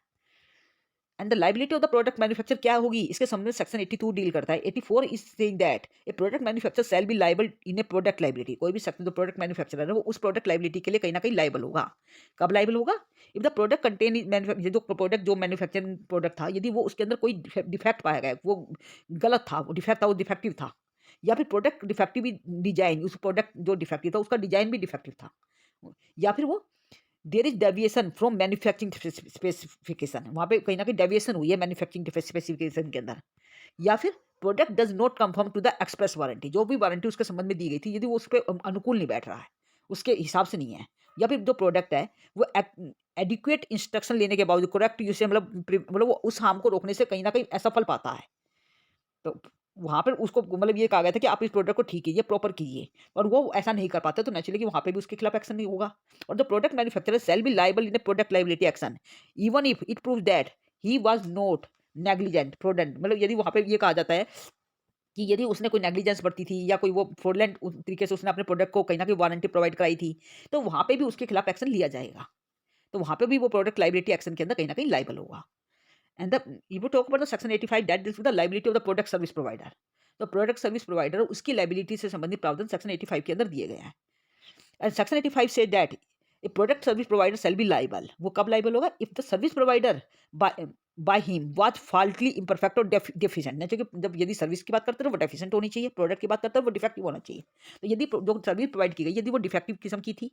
या फिर देर वजह एक्शन और ओमिशन, यदि वहाँ पे उसके संबंध में जो मतलब नेग्लिजेंस बरती गई थी सर्विस को प्रोवाइड करवाने में,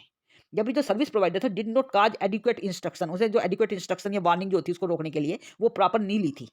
या फिर service did not confirm the express warranty, जो सर्विस दी गई थी उसके संबंध में जो एक्सप्रेस वारंटी थी, जो टर्म्स से कंडीशन थी, उसको पूरी तरह से अप्लाई नहीं किया गया, तो वहां पे जो है उसके संबंध में लाइबिलिटी उसकी अराइज होगी सर्विस प्रोवाइडर की। And section 86 deal with the liability of the product seller, जो प्रोडक्ट सेलर है उसकी लाइबिलिटी के संबंध में सेक्शन 86 अप्लाई होता है। प्रोडक्ट सेलर की क्या लाइबिलिटी है? A product seller who is not a product manufacturer, यदि प्रोडक्ट को मैन्युफैक्चर की बात नहीं कर रहे हैं यहाँ पे, प्रोडक्ट जो बेचने वाला है उसकी भी लाइबिलिटी हो सकती है एक्शन के अंदर। कब हो सकती है? He has exercise substantial control over the designing, यदि उसने उसकी डिजाइनिंग के संबंध में, टेस्टिंग के संबंध में, मैन्युफैक्चरिंग के संबंध में, पैकेजिंग के संबंध में अपने मतलब खुद अपने ही मतलब सब्सटेंशियल कंट्रोल एक्सरसाइज किया हुआ था अपने प्रोडक्ट के ऊपर,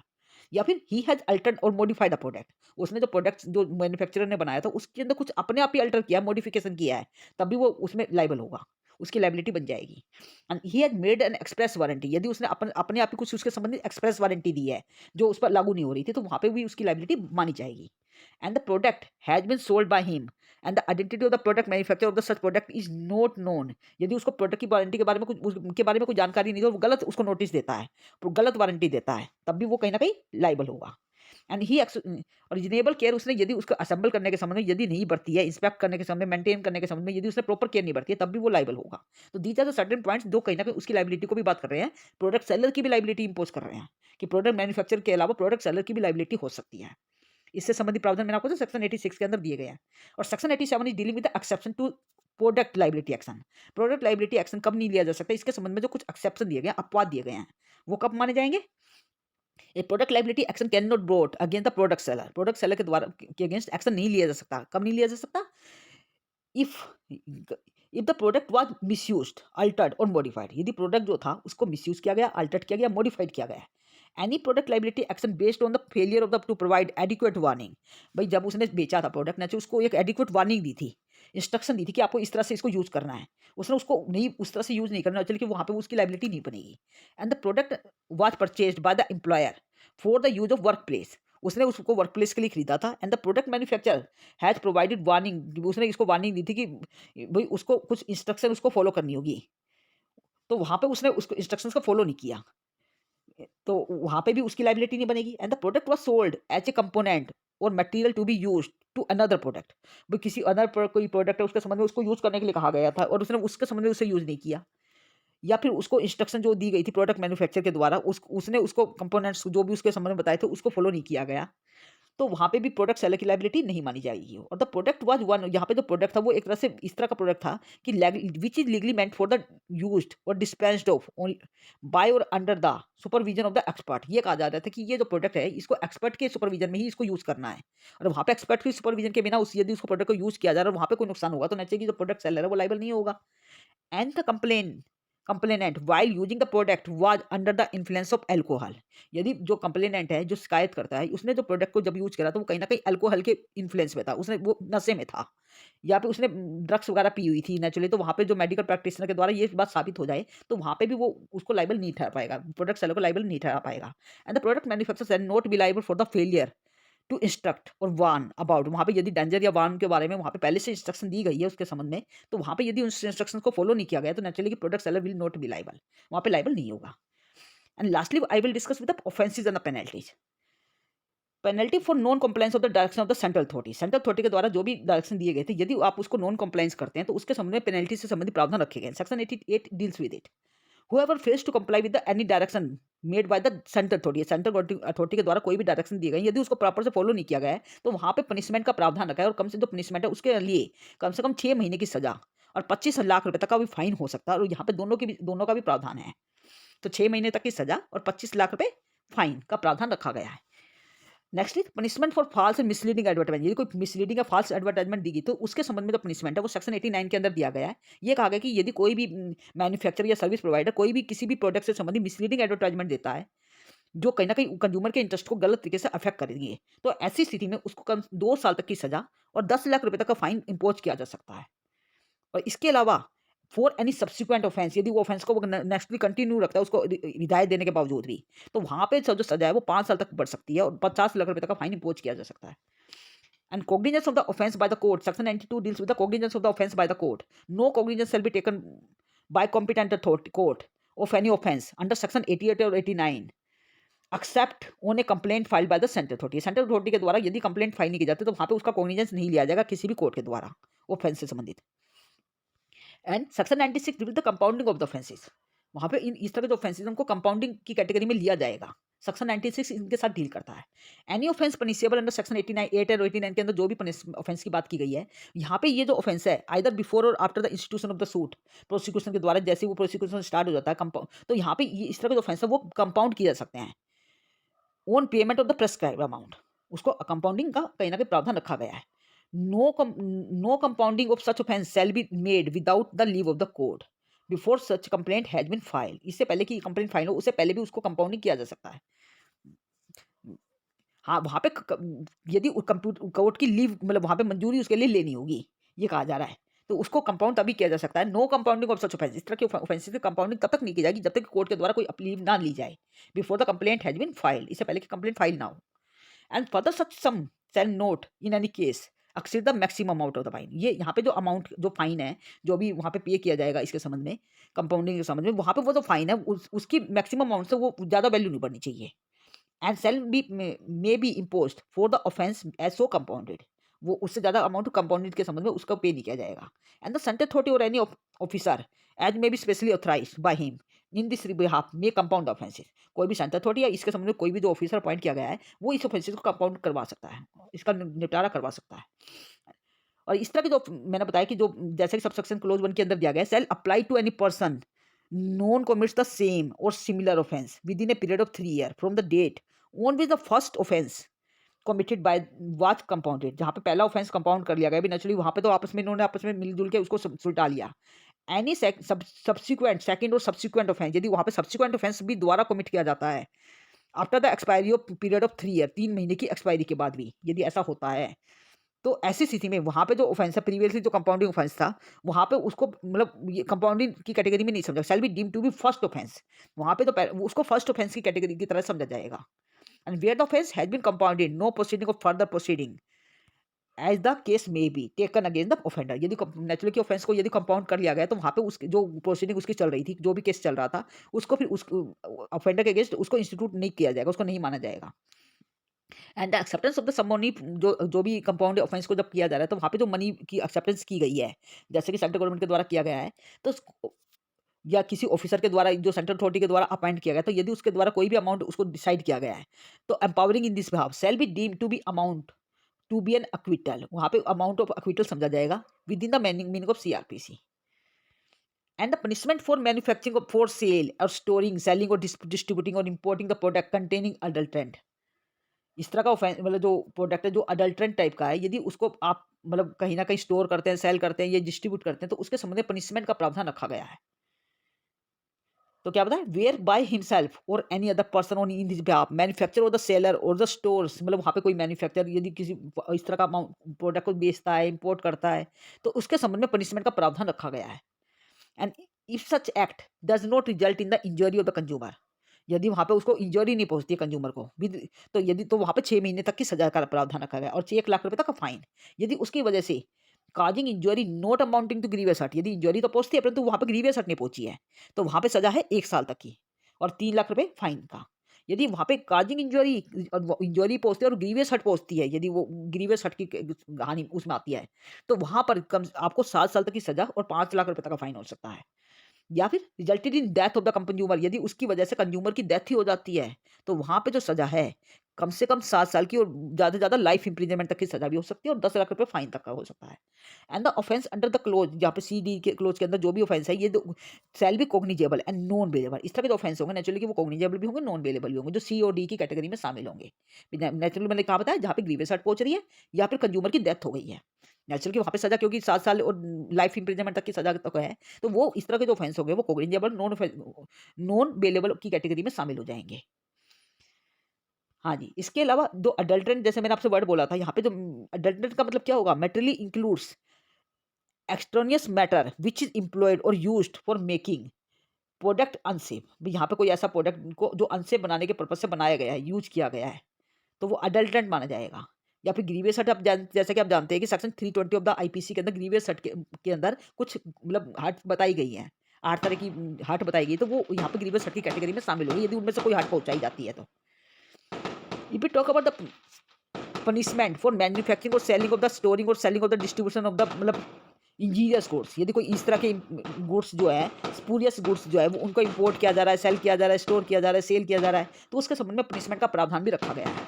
जहाँ पे कोई भी व्यक्ति जो अपने बिहाफ पर या फिर क्या बोला है, whoever by himself or any other person on his behalf manufacture for sale, इस तरह का जो प्रोडक्ट है जो बेचता है, डिस्ट्रीब्यूट करता है,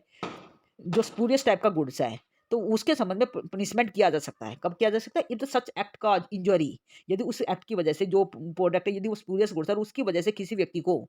मतलब इंजरी पहुंचती है जो ग्रीवियस हर्ट नहीं है, तो वहां पे 1 साल तक की सजा, 3 लाख रुपए फाइन। ग्रीवियस इंजरी पहुंचती है और तो वहां पर कंज्यूमर को, तो ऐसी स्थिति में 7 साल तक की सजा, 5 लाख रुपए फाइन। और वहां पे यदि डेथ भी हो जाती है कंज्यूमर की, तो वहां पे मैंने आपको बताया कम से कम 7 साल की सजा, लाइफ इंप्रिजनमेंट तक पहुंच सकती है सजा, और इवन 10 लाख रुपए फाइन का प्रावधान है। और ऑफेंडर अंडर यदि सी और डी, बी और सी की कैटेगरी में आता है, तो वहां पे वो ऑफेंस नेचुरली कि वो कॉग्निजेबल होगा या नॉन बेलेबल होगा। तो ये सारे प्रावधान इसमें रखे गए हैं। And the measure to prevent the unfair trade practices in e commerce direct selling से संबंधित जो प्रावधान वो सेक्शन 94 के अंदर दिए गए हैं।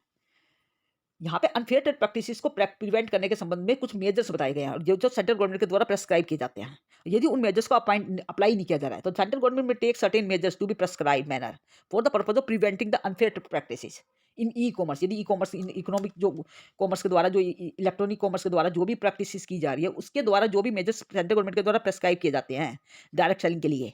तो उसको प्रोटेक्ट करने के संबंध में, कंज्यूमर के राइट्स को प्रोटेक्ट करने के संबंध में उनको लिया जाना चाहिए। यदि वो नहीं लिए जाते, तो नेचुरली कि वहाँ पे भी कहीं ना कहीं पनिशमेंट का भी प्रावधान रखे गए हैं। Protection of action taken in good faith, section 98 deals with the protection of action taken in good faith. No suit prosecution या legal proceeding shall be lie against the